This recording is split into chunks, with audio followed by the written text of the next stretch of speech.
96.7 Destiny Radio. Saya lang!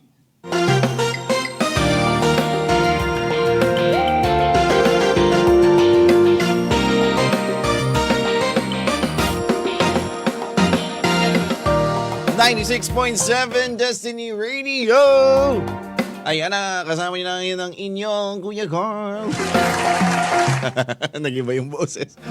Pero hello po, magandang tanghali po at hapon po sa inyong lahat. Nagbabalita na tayo ngayon. Kasi ngayon, meron po tayong isang confession na magaganap. Grabe, hello po sa inyo. Magandang tanghali po. Ngayon nakikita nyo na po ako sa inyong Facebook Live. Yan, sa DZDG Destiny Radio. At kung gusto nyo nga po makijamming, makikwentuhan at makibasa ng ating confessions mamaya, ay dito lang kayo. Tumutok lang. At sa mga nakikinig po sa atin dyan through YouTube, yan, sa mga nanonood po ng mga replay, hello po sa inyo. Paki-like, follow, and subscribe na po ng aming mga social media. Pa-subscribe po ng aming YouTube channel para naman po kami magkapera na. Yan, charot. Hindi, pero syempre, sa mga para madami pa tayong ma-reach. Malay nyo in the future. And also, if you want to send your confessions, punta lang po kayo sa ating, pwede po kayo mag-text sa ating text line, 0929-2168-100. One more time, 0929-2168-100. Or, kung gusto mo ng kahapon na bilib ako dun sa natuwa ako dun sa segment ni Jiro. May caller si Jiro. Natutuwa naman ako. Ano kaya? Malay mo, sa mga iba't ibang segments, magkaroon na tayo ng mga caller, maibalik natin yung mga pagtatawag na yan. Di ba? Gusto niyo live confession? Live confession! Pero syempre sa mga ka-Destiny nating nanonood po dyan, Friday na. At talagang thank God it's Friday. Nako, maraming salamat. Salamat Jesus at Biyernes na. Shabu pala yung nakalagay. Salamat Jesus at Biyernes ulit. Ganon. Bakit naging ganon? At ngayon na nga, talaga naman ang ating confessions is about sa isang ikaw lang iibigin. Keme! Yan naman syempre, di ba, ang ating confession for today is nahulog sa kaibigan. Kanina kanta ay nahulog. Mga ganon, dalangin by Earl Agustin. Pero ngayon naman, ano nga ba ang storya ng ating confessions for today? About sa isang confession talaga. Siguro confession talaga to. And for the people that are listening right now, and if you want to watch and also read the story for today, you can go to our Facebook page, DZDG Destiny Radio, where you can listen and also makita yung ating mga binabasa dito. Ito yung naka-screen sa akin, naka-screen share sa akin yung galing sa Off My Chest Philippines ng Reddit. Yan. Kaya naman, kung gusto nyo makinig yung storya for today, let's listen to this story from Off My Chest Philippines subreddit entitled Nahulog sa Kaibigan.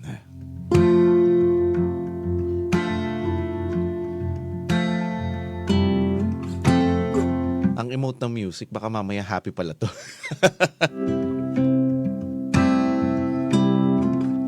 Sa mga nanonood po ng Facebook Live, nakita niyo po kung bumahing. Ayan. Pero ito na ang ating storya. Nahulog sa kaibigan. Sabi po ng ating writer, the title says it all.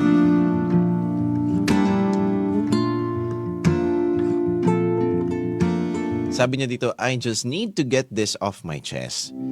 A little context, I have this guy friend I've known since postgraduate school. We got close quickly. We were often group mates, shared the same hobbies, and hung out a lot. At the time, it was purely platonic. It didn't feel any romantic attraction to him. He also had a girlfriend back then. Sabi pa niya dito, we help each other with our exams, lectures, and sometimes he would even drive me home when we had plans. We were part of the same circle, so he was easy to talk to, fun to be with, the kind of person who just gets you no matter what you say. Sa pagpapatuloy po ng kwento, sabi niya dito, people around us would always tease and ship us saying we look good together. But we always shrugged it off. What we had was friendship, simple and strong. Years passed, yun sa pagpapatuloy po, he eventually got a new girlfriend. One of our classmates. I was genuinely happy for him because he told me he had a crush on her for a long time. I didn't mind at all. We were still just friends and he remained the guy I was closest to. Then we both passed our board exams and ended up working in the same institution. That's when things started to shift. Yan, nagbago na daw po. He was always there for me when I needed him. He made me feel calm, safe, and happy. When I was exhausted from duty, he'd make me laugh. But he always made it clear we were friends and just friends. And I don't know how or when it started, but one day I just saw him differently. I started falling for him. And every time he mentions his girlfriend, it hurts. I get jealous even when I have no right to be. I hate myself for feeling this way. What makes it worse is that his girlfriend, who now also works with us, is incredibly kind to me. She's the type of woman you can genuinely see him marrying someday. And that breaks me. I'm angry at myself for falling for someone who's already taken, especially someone who's been nothing but a good friend to me at all these years. I know he'll never feel the same way. And all I want is for these feelings to go away. I just want things to go back to how they used to be. They're both resigning soon, and maybe once they're out of my everyday life, these feelings will fade and maybe it's just infatuation. That's all. I just needed to let this out because it's driving me crazy. I never thought I'd fall for a long-time friend and it freaking hurts. I don't even have someone to tell this cause it's my little secret to keep. Bye. Ay, grabe. Bago lang tong 17 minutes ago. Grabe. Bago pala ang yung kanyang confession. Ay, nako. Ang hirap nito. Ang hirap ng kanyang sitwasyon. Hindi ko alam kung na-experience yun ng mga ka-Destiny. Pero may mga ganitong mga pangyayari sa ating mga kabuhayan. Kabuhayan. Ayan. Pero syempre, ito, let's analyze the story. Ano ba nangyari? So, meron siyang long-time friend na parang nakapalagay na niya ng loob. Tapos parang they made it clear na friends lang sila. Pero mamaya, babalikan natin yan. Parang nagugustuhan na niya. Pero may girlfriend itong lalaki. And yung lalaki, parang at the time na parang sila nagiging close, may girlfriend siya. Then, ito naman nung nagkaroon ng bagong girlfriend, nakakilala din itong ating writer, ay talagang parang dito lang, saka lang niya din naramdaman recently na in love pala siya sa kanyang friend. And actually, kung ako magbibigay ng advice dito sa ating wala pa kasing comments bago pa lang 17 minutes ago. Ay, nako. I-like natin. Yan. Ay, grabe yung mga ganitong eksena. Actually, feeling ko lumipas lang yung pagkakataon na magkaaminan kayo. Parang parang late mo lang na-realize na kasi feeling ko siguro nung nalalaman mo na may girlfriend siya, na siya pala yung yung hinahanap mo sa isang partner, late mo na na-realize na nasa kanya pala. Feeling ko kaya ganun na nangyayari sa kanya ngayon. And ang hirap kasi gawa nito, syempre kaibigan mo siya and you want him to be happy. Pero kita ako dun sa dun sa kanyang pagkakakwento, ramdam ko na at ramdam din ng friends na sineship sila. Ibig sabihin, may something din nakakaiba. And parang feeling ko ito'y wasted opportunity lang kung umamin siya dati pa sa kanyang feelings about this friend. Maybe something happened. At talagang kumbaga masesettle yung kanilang yung feelings niya. Alam niyo yun? Kasi ngayon may regrets na siya. Ngayon meron siyang dinadamdam, meron siyang dinadala sa kanyang buhay.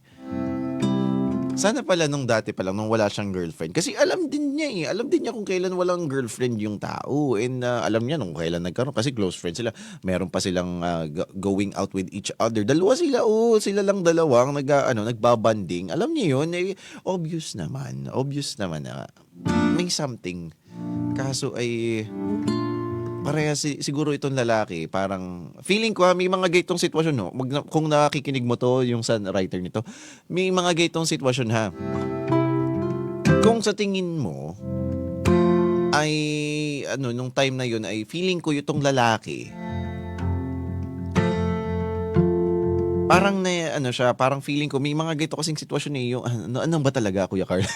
yung parang ayaw niyang ligawan or i-approach o sabihin yung feelings niya doon sa kanyang friend kasi nga natatakot siyang mawala yung friendship because your friendship is very special to him. Not knowing yung mga ginagawa niyang gestures, hindi niya yung ginagawa sa ibang tao, sa'yo lang din niya ginagawa bilang ikaw. Halimbawa, sabihin natin best friend ka. Sa'yo lang niya ginagawa yun. Di mo ba napapansin? Siguro nag-dawn na sa'yo late na. And dun pa lang nagpaparamdam na yun. Feeling ko, parang tinetest niya yung waters kung ako ba ay mapapansin nito. Pero feeling ko, lumipas na yung pagkakataon para sa inyong dalawa. Kasi feeling ko, ang taas ng respect niya sa iyo para sirain yung inyong friendship. Kaya siguro ganun. Kasi obvious yun sa mga friends. Kita yan ng mga tao sa paligid nyo na para kayong may something. And feeling ko late mo lang inamin sa sarili mo na may gusto ka talaga sa kanya. At tagal nyo ng friends. Hindi na yan basta infatuation. And nakita ko di mo nasasaktan kapag binabanggit niya yung kanyang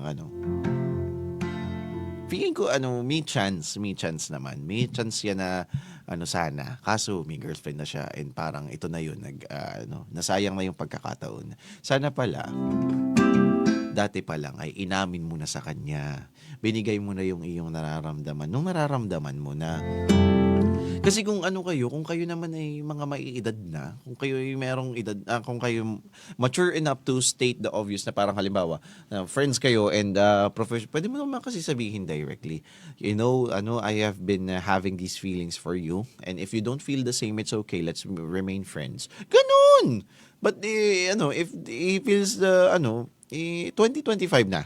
Pwede nilang pangunahan niya ng mga kung babae ka, o wala nang problema ngayon na ikaw na maging direct dun sa lalaki. 2025 na. Pero syempre, oo nga. Kasi ang alam ko, may takot ka dito na baka i-friend zone ka. Yun ay pride na. But if you really feel that way nung time na yun, kaso wala na eh. If you really feel that way, sa mga kadestiny natin na nakakaramdam ng ganito ngayon sa kanilang mga friends, yung parang kayo ay may feeling, nare-realize yun na may feelings you, tell them in a very, hindi naman professional way. Tell them in a very honest way. Sabihin nyo, I have been having these feelings for you and I would like to be direct to you. Yung ganun. Gusto ko maging diretso sa iyo. May nararamdaman akong kakaiba dito sa ating friendship and I wanted to know if you feel the same. And if not, lagi ng ganun. Kung hindi man, ay pwede nating ipagpatuloy naman yung ating pagkakaibigan. Yun, ganun lang.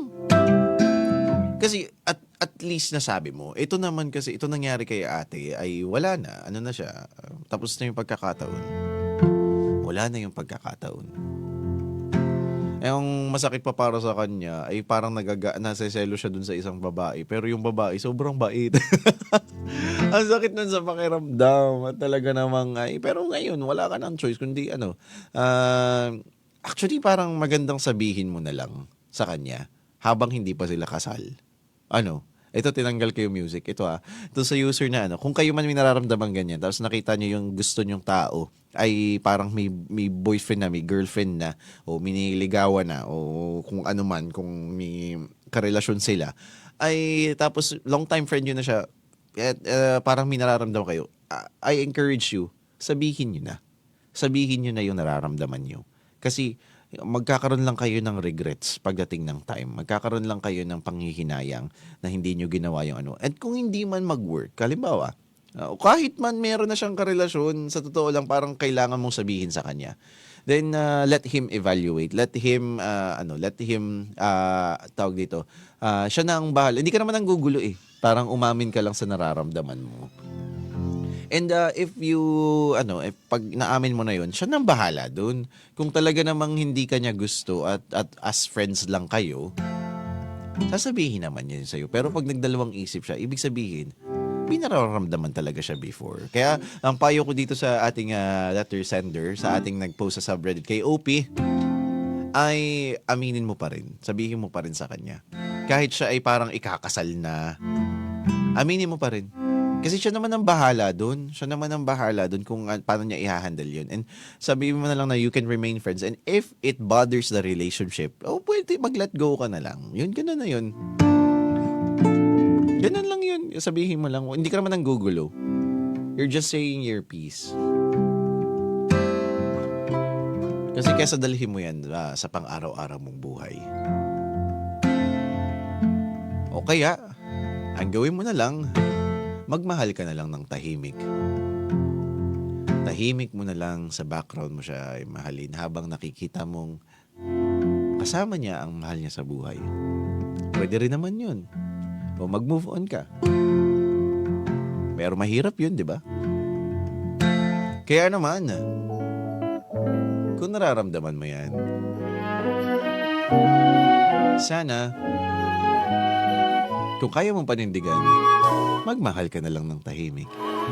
Kagaya ng ating next song from Geico. Dito lang yan sa 96.7 Destiny Radio. Goodbye.